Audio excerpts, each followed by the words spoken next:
the cold plunging, it's I believe I've seen a video on a guy talking about this, about how once you hit that cold water, like your dopamine levels just start to spike, but instead of going up and then crashing, they just continuously rise for the following hours, you know, and then they slowly come back down. And I think that's exactly what my body became addicted to. And so I started doing them every day.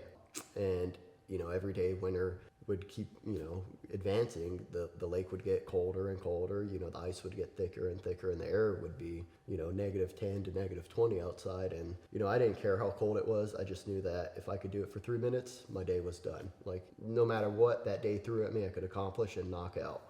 And so I think the coldest I've done it in was -27, and I think it was an air quality of, or an air temperature of like -40. And I mean, I had the video of it. It was so cold, my drill was, you know, my auger wasn't working. I had to go change out the battery, and, you know, it took me about 30 minutes just to drill through the ice because I didn't have a, you know, big enough auger. But I was committed to it, so I finally ended up punching through the ice, and at that point I was like, debating on even doing it because I was frozen. My fingertips were cold, my toes were cold, my nose was burning, and you know, I was like, screw it, I already dug the hole, like I got to see this through. So, you know, I hopped up in that hole, and it was actually a little bit warmer to be in the hole than it was outside. So it made it easier doing my 3 minutes, but the 30 minutes leading up to it, you know, drilling that hole and getting everything prepared was brutal. And, you know, I started getting some social media kickback for it, and people were, you know, they were calling me crazy. Some people were motivated by it, and, you know, it kind of inspired me to keep it going. And truthfully, I mainly do it for the health benefits of it, right?